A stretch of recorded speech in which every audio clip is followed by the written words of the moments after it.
Good morning, good afternoon, you great agents, and maybe there's some assistants on this call that help with the hiring process, and I'm so glad to have you on this call. So first of all, I apologize for the glitches yesterday. I apologize, and here's the great news. We're going to have a great call today, and it's going to be about 20, 24 minutes, and it's going to be a powerful, fast call, so hang on to your seat. Okay, so I want you to draw a line in the sand, and I'm going to talk to the agents right now. You know, one thing that I learned from Gary Keller was a long time ago, the mission is in jeopardy with the wrong people. So if you have a mission to sell 100 houses and to help 100 families or 50 or 25 families, doesn't matter what the number is. You have a mission, and it's in jeopardy with the wrong people. So I'm going to share with you a couple of points that are going to absolutely help you with the hiring process, because when you hire the right person, it's incredible how that works for you. It's incredible what they can do for your customers and for you and for your personal life. So there's a huge cost in the hire of a bad hire. And Gary Keller's got a whole chapter on that and graphics on that, in his MREA book. So check it out. The cost of a bad hire, in my opinion, and I've been coaching more assistants and agents than anyone in the country. I've been in real estate almost 40 years now. The bad hire is about 3 times their salary when you think about the training that you put in, the time that you put in, and the cost of possibly losing clients or deals coming apart and not great customer service. So be very, very careful. So thank you again for being on today's call, and I'm going to go quick, and I know I speak fast, but you got to listen fast. Okay. So I've personally trained more assistants than anyone in the country. And personally, I've been in real estate almost 40 years, and I've been selling real estate top numbers, 200, 300 transactions a year. And here's what I want to share with you. I made mistakes in hiring until I absolutely decided. I drew a line in the sand, and I said, you're with me or you're not with me. On a scale of 1 to 10, are you excited about what we're doing in this office? And if I don't have someone on my team that says a 10, then I'm not excited about going forward with them. We're going into battle. So I've made mistakes. I've hired my friends to be in my business with me. That was a big one. I've hired family. That's even a bigger one. And I heard a great talk, last week. And I'm always into education like I hope you are in training. And I listened to Don Cathy, and he's the CEO owner of Chick-fil-A.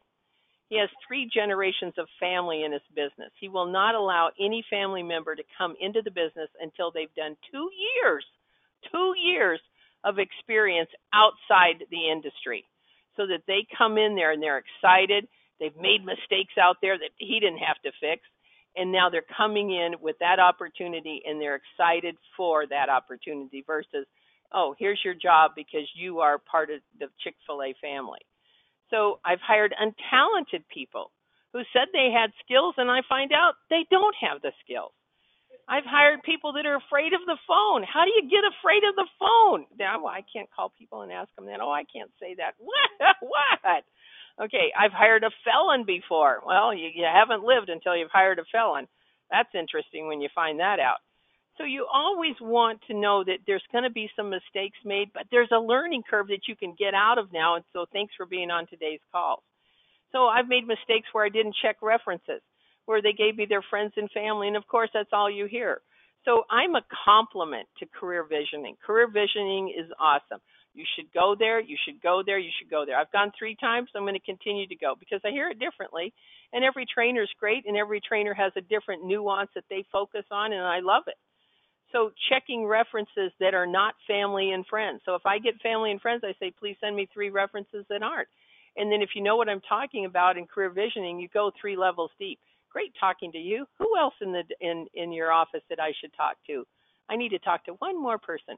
Go 3 levels deep. Amazing what you hear on the 3rd level. Has caused me not to hire many people on that 3rd level. So I've got 12 steps that I'm going to share with you. And I want to start. So Ben, thank you for introducing me. Let's go to the first 4 steps.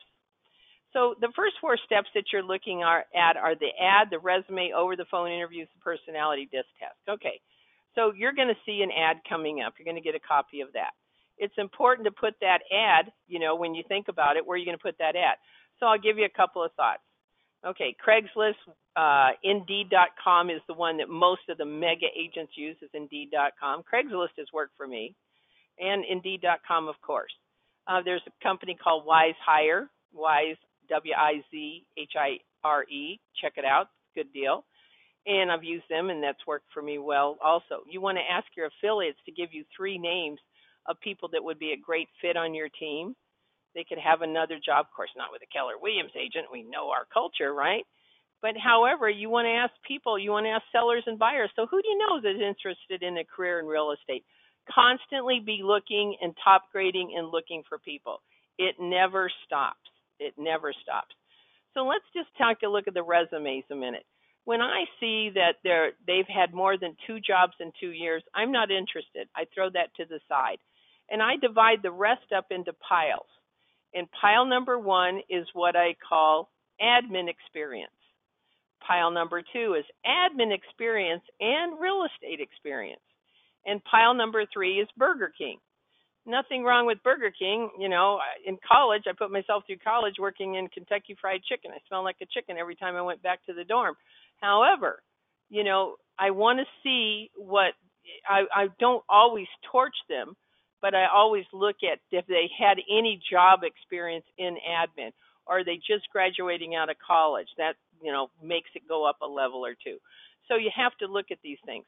Now, you think that I would gravitate toward the admin and real estate. Not necessarily.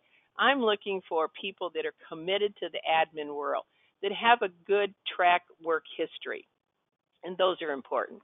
Now, I'm going to give you some questions of over-the-phone interview. I am not going through a 5, 6, 7-step process in career visioning until I've talked to them on the phone. I'm not bringing them into my office. I'm not spending any time with them. I'm going to call them and catch them on the phone. And I'm going to say, hi, it's Monica Reynolds with Keller Williams. Thank you for sending me your resume. I appreciate that. Did I catch you at a good time? Can you talk for a couple of minutes? Now, if they say no, and I say, great, when can I call you back? I just have a few questions for you. So I'm going to do 4 or 5 questions here that I'm going to give to you. So they say, yeah, you caught me at a good time. I am looking for everyone, people who can think on their feet, have some energy on the phone, and don't do, oh, I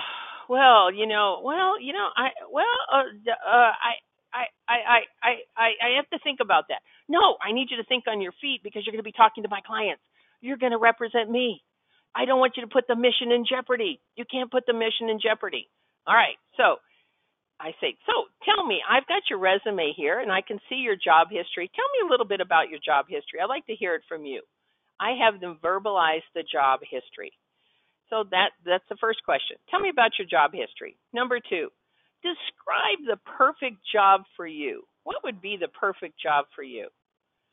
So what are you the best at? If I was to ask some of your past coworkers, what would they say you're the best at? Next question. Do you have any hobbies? I just love to hear if you have any hobbies. Now, there's an ulterior motive on that. I'm looking for, well, you know, the weekends I spend, you know, I have 2 kids and blah, blah, blah. And I go, oh, great. So now I'm finding out they have a family, and that's okay. Then, okay. And so now I know if I'm going to bring them into the office, I've got to say, what's your backup plan for if your children are sick or if they need to stay home from school? Then I would kind of get into that question because legally you can't say, do you have any children? That's not something you can ask in an interview. Okay, but if you already know about it, then you know about it. All right. So, you know, on this, somebody might push back on you and say, you know, I'd like to know what the pay is. And I go, great question. The first step is for us to get to know each other. And let's say that you do not like how they answered the questions. Low energy, all that's going on. You do not like the energy. You do not like how they answered the questions. They told you that they're just looking for a job and that they're going to go blah, blah, blah in the next year. Okay, that's not someone who's looking for a career. They're looking for a stepping stone. So there may be something that you go, gosh, you know, it's nice talking to you. We'll let you know in the next few days what we're doing. At that point, you then, you know, 2 days later, you send an email. Thank you. We filled the position. It was great speaking with you. We'll keep your resume on, you know, on our files, whatever. Be nice to them because remember, they're going to go out in the public and you want to be nice to them. All right. So then if I like what they said on the call, number 4 is I'm going to send them a personality disc test. Now, I'm also going to send them a KPA, and I'm going to say, So if I was talking to Ben, I'd say, Ben, so we're talking today, it's Wednesday. May I get these two personality assessment tests back by 5 o'clock on Friday? Now, please understand, you can't, fail the test. It's just about who you are and gets me a little bit better understanding. And I'll be happy to go over those results with you. So I need them back by 5 on Friday. Now, if Ben didn't send them back to me till 5:05, I'm not calling them in. I need someone to be punctual. That's who I am. And Ben, who works with me, knows that I like punctuality. Okay, the next thing is on the personality DISC test. There's the DISC test, and that gives me a little bit about the driver, the high I, the S, the C. But the KPA will be an excellent, excellent, excellent thing for you to use, of course, also. All right, so then I get that back, and they get it back by 5. Now, what I love is when I get it back the same day. What I love is an email saying, thank you for calling me. It was great. I'm excited about the interview. I'm looking for those little extra things that make me go, this one's got what I call the shiny eyes. They're excited. So, Ben, let's go to steps 5 and 8 now. So they come into the office interview. Now, I'm a person that I am judgmental. Sorry, you're going to represent me, my clients that are paying 6% of the value of their home. I'm going to make sure that I have the right person. So you're going to give me a firm handshake. If you hand me a dead fish, I am judging you that you are not a confident person. I'm also judging you if you look down at your feet and you don't look me in the eye when you're talking. You don't give me a firm handshake. You smile at me, you look me in the eye, go, great to meet you. Thanks for having me. Thanks for, letting me come to the office, blah, blah, blah. Now, in that office interview, I'm going to give you a tip. So I have a list of questions, which you'd all get, if you join the Perfect Real Estate Assistant class. Now, in those questions, I'm going to share a couple of them with you that I think are really important for me to share. Number one is I ask them, how many people in your Facebook page, how many people, do you know? Would you be willing to tell people to work with us? We'd be happy to pay you for those leads. And, I go through that because I've had people say, no, my mom's in real estate. I have to give all my leads to her. Okay, thank you very much for coming in. Appreciate your time. Boom, out the door. Okay, now, in this office interview, I am looking for this question. So I bet you have some questions for me. Tell me, what have you learned about me before you came into the office? They better have looked me up, Googled me, looked me on the web, looked at my website, and if they haven't, and they say to me, well, I know you sell real estate, so tell me, what else do you do here? And I'm going, okay, you didn't spend any time researching me, you didn't look at the website, you don't have any questions for me. I literally had an applicant come in with a notebook with about 40 questions. They figured out I've written some books, they figured out I've done a lot of coaching. They figured out that I was running at the time Chris Heller's team, whatever. I mean, it was amazing. To me, that was somebody that I leaned in and listened to. Okay, so in that office interview, I do not discuss pay. Write that down. Do not talk about pay because everything that is said is a judgment on pay.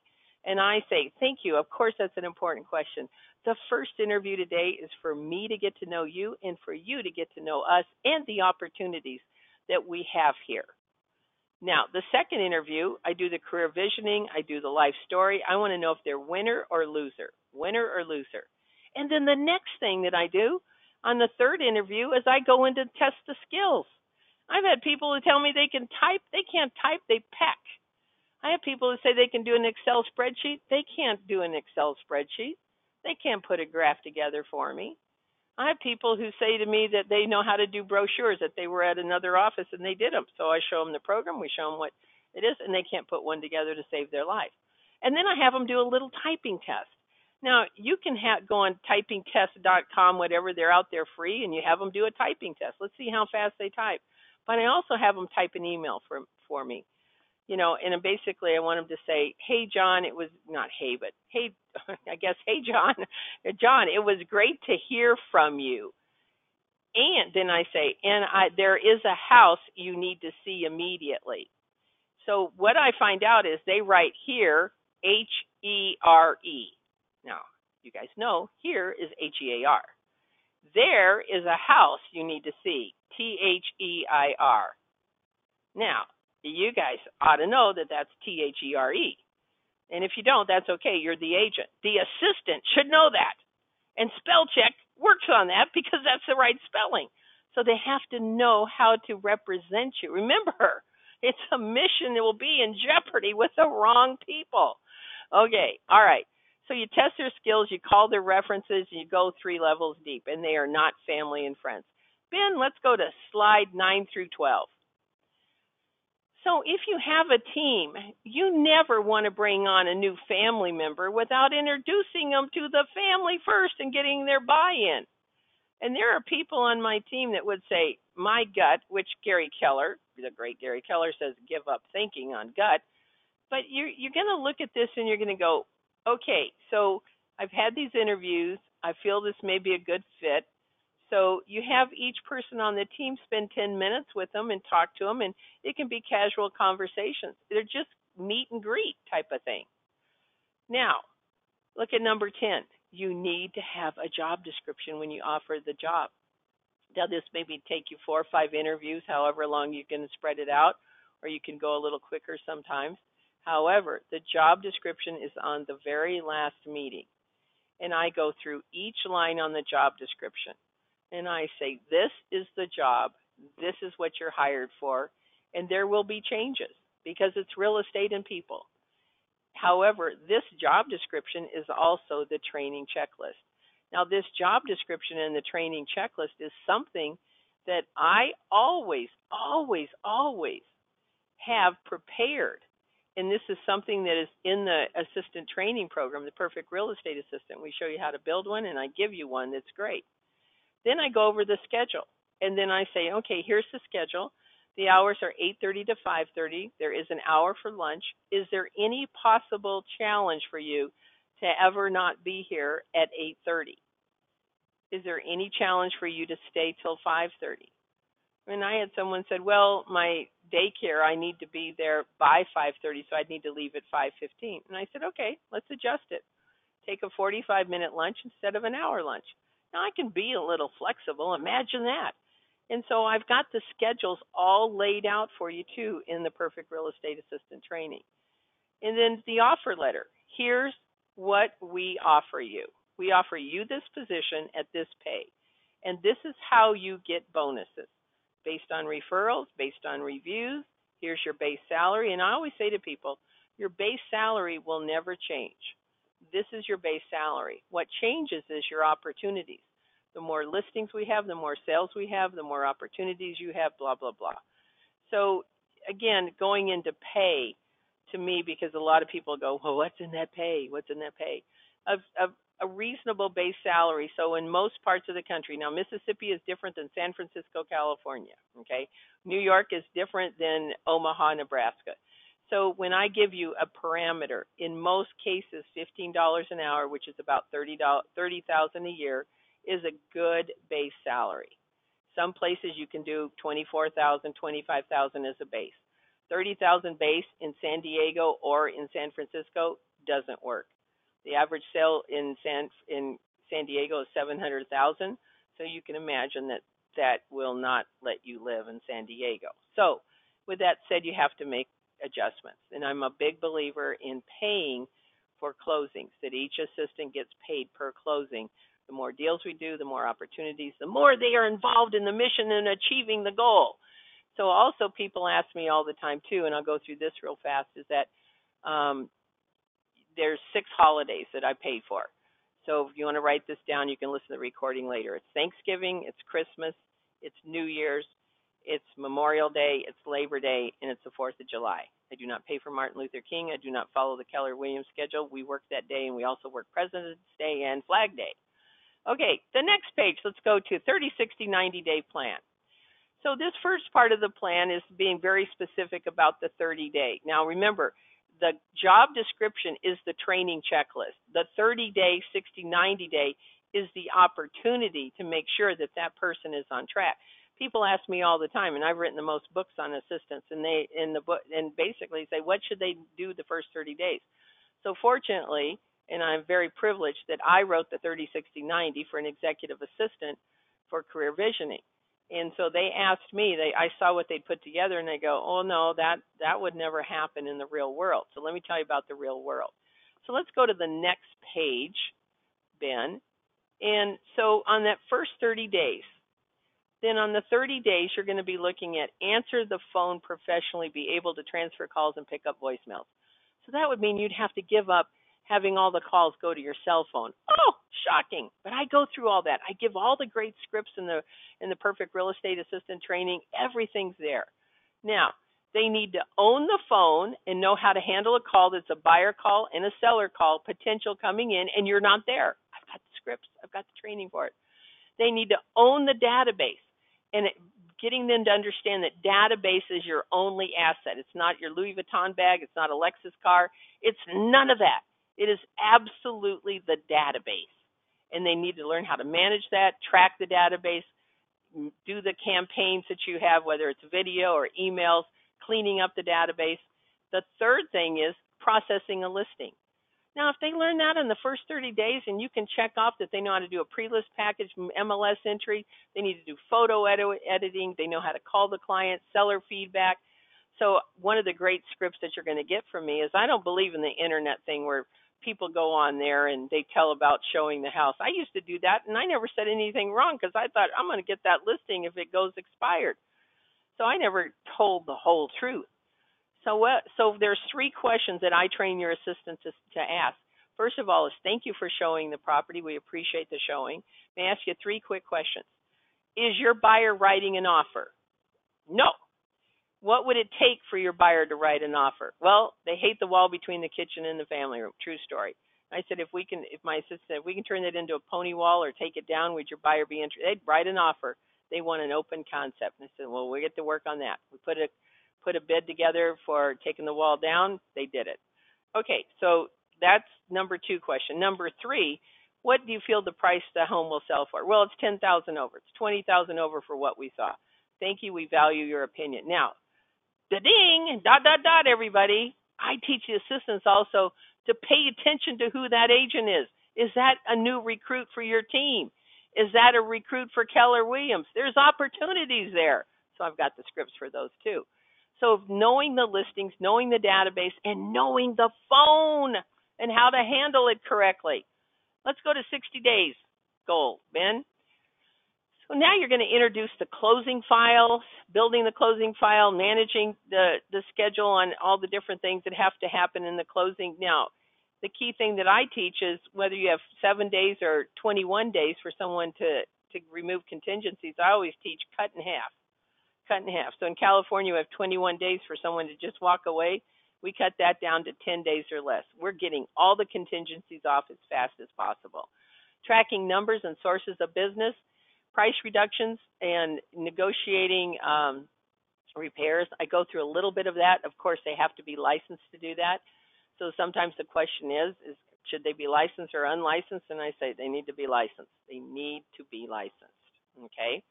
All right, then the next question, the next one is let's go to 90-day goals. And 90-day goals to me is that they should be proficient on all the things on the left-hand side. All marketing, all listings, all pendings, the database, phones and scripts, tracking weekly numbers, goal monitoring, and assist with 1 or 2 lead generation systems. They get a complete list of lead generation systems. We go through probate, I go through expireds and FSBOs, I give them what I got.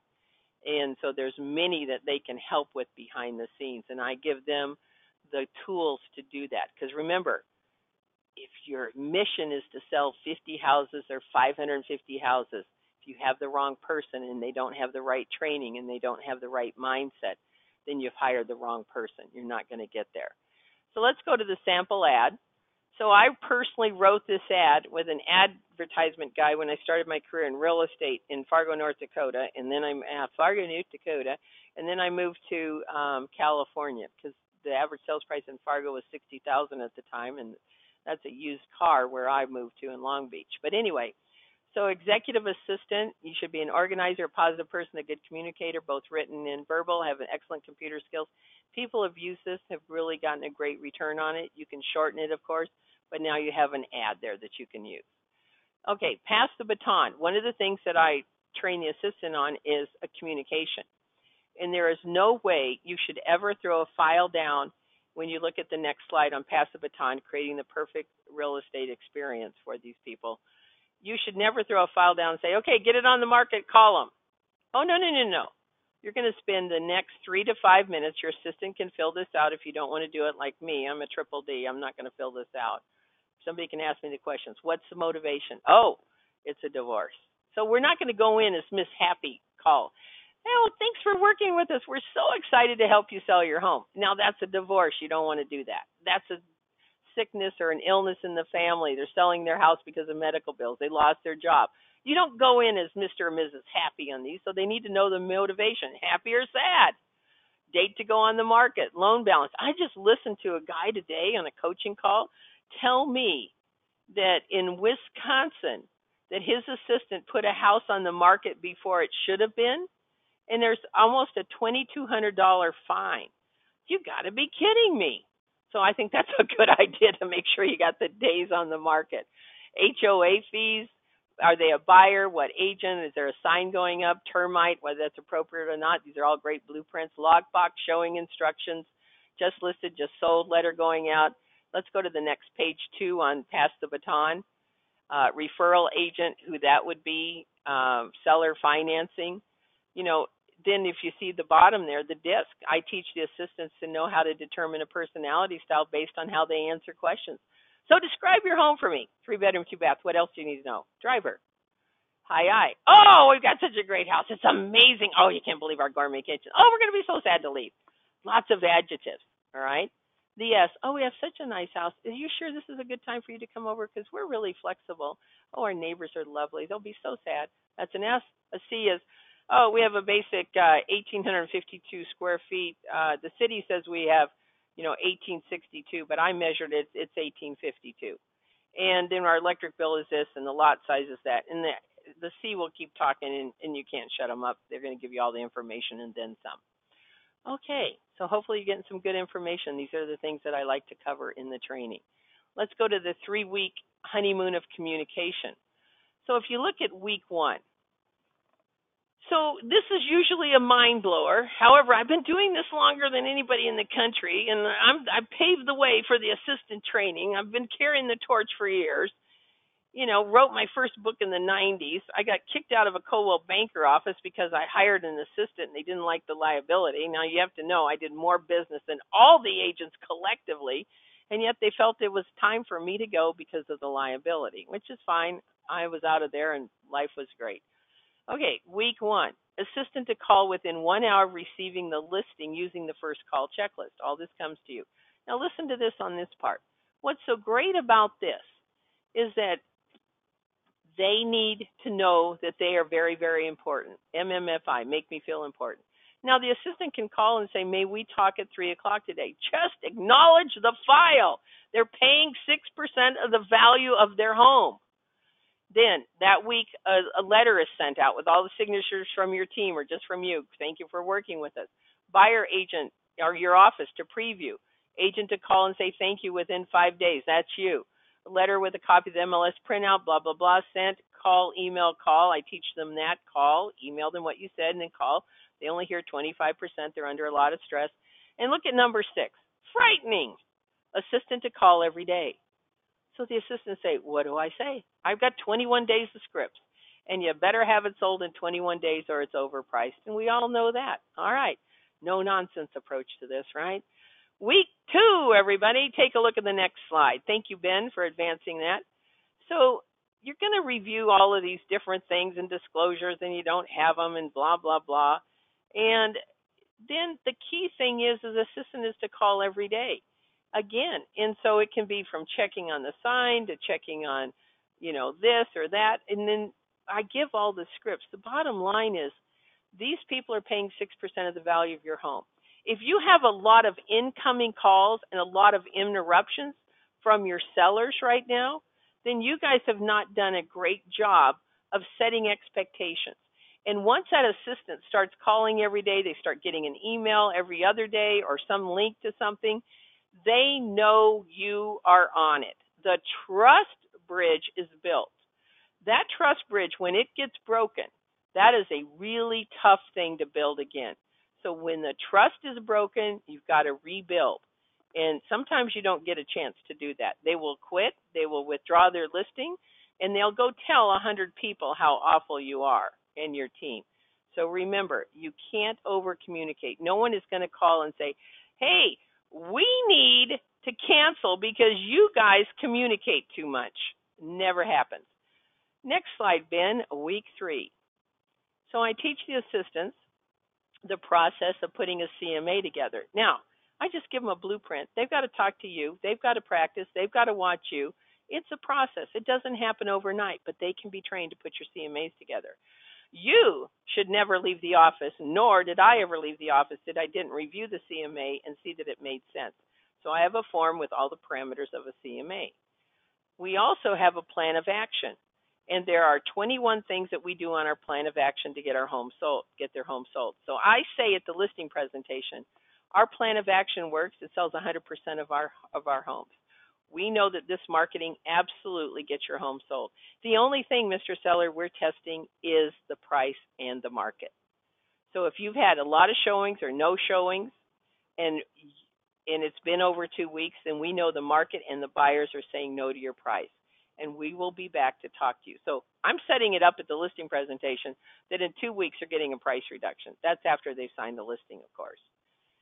So that's week 3. Now, the other thing that I should mention, anytime they're showing, the assistant is trained to call and get the showing feedback, and they give unfiltered feedback. Mr. Seller, this may be a little tough to hear. However, this is our second time that we've seen this, that the smell of the cat box is something that is detracting from the showing. What are some of the solutions that we could help you with?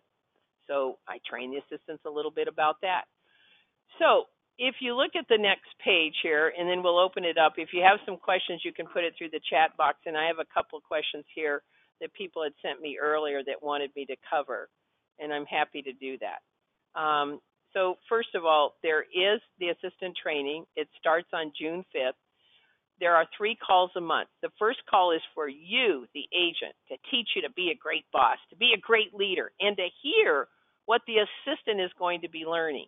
So that is a great call. The first call of every month is for agents only. The second and third call are for assistants, building the systems. At the end of the class, you will have a 450-page policy and procedures manual full of systems. It's a reference manual. It's a training manual. You can use it in many ways, and it's always a blueprint of what's going to happen each week, and I discuss those, and then like pass the baton, the honeymoon checklist, expired system, a FSBO system, packages, all of those are given to you, pre-list package, buyer package, everything is given to you. You just simply need to duplicate them. So all you have to simply do is you can sign up, and you put Web 100 on there to save $100. Now, let me open this up for questions, and then Ben, if you have any, we'll do it also. But I'll cover the ones that were sent to me first. So someone sent, would my virtual assistant be great to go on this call? And I said, yes, as long as you feel your virtual assistant is someone who can speak to the clients and do other things. So virtual assistants are great for behind the scenes stuff sometimes that are, database, marketing, websites, things like that.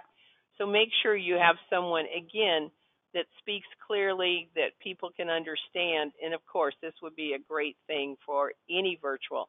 And there's a lot of virtuals that, of course, are in your local area. I have a lot of virtuals that pay for themselves to go through this class. So yes, virtual is great.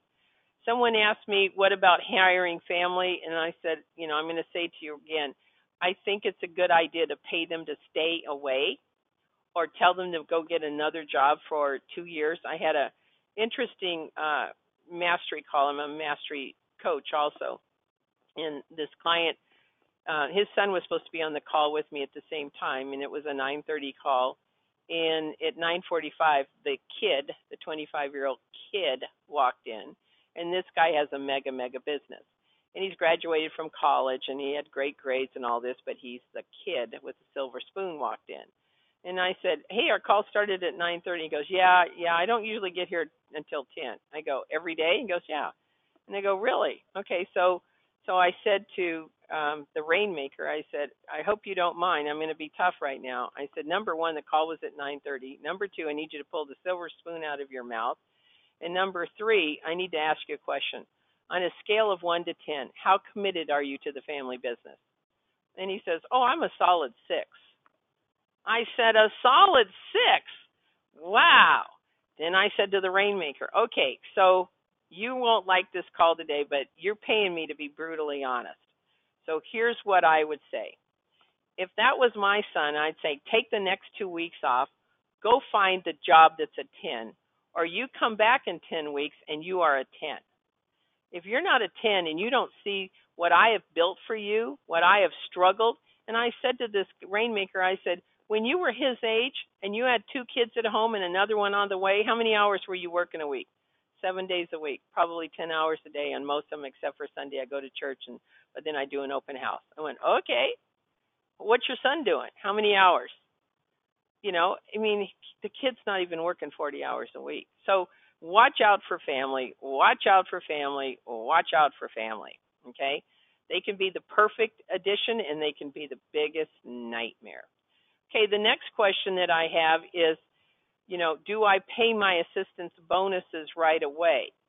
And I said, no, but you make sure that you understand that I agree that if they have family and friends coming into the business, if they have family and friends that want to buy or sell, I pay that assistant 25% referral fee. If they're not licensed, I'm still going to pay them a bonus. There might be 15% of the commission, and it's going to be 25 in the future when they get licensed. So I'm going to pay them for that. I'm going to pay $25 for every 5-star review that they get from every listing or every pending. Absolutely get those reviews when the iron strikes. I've got all the scripts for that. And then the other thing is that, I pay per closing. And so you can do it, 90 days. After the first 90 days, they get no bonuses. And then after that, you pay them anywhere from $25 to $50 to $100 a closing and upwards from there as long as they're with you. So you don't want to pay them too fast and too hard on the bonuses. Start out small and gradual increases based on their contribution and the fact that they are adding to the vision. Okay, Ben, all right, tell me, is there any other questions that came through the chat box? We didn't have any other questions, Monica, but I think you covered some amazing topics there. I really like the question about the virtual assistants, as we know that a lot of people are using those. So I appreciate you sharing that with the attendees. Good. Okay, great. So, Ben, what's the easiest way for them to sign up?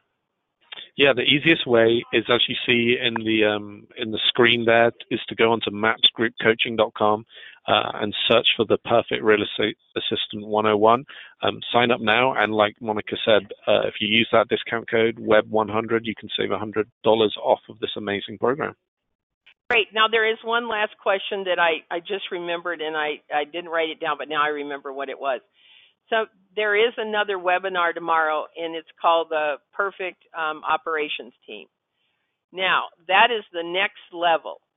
So if you're bringing on a new assistant, or the assistant's new to the business, or they're new to your team, you need to get your foundational pieces done first. So the Perfect Real Estate Assistant is the foundation.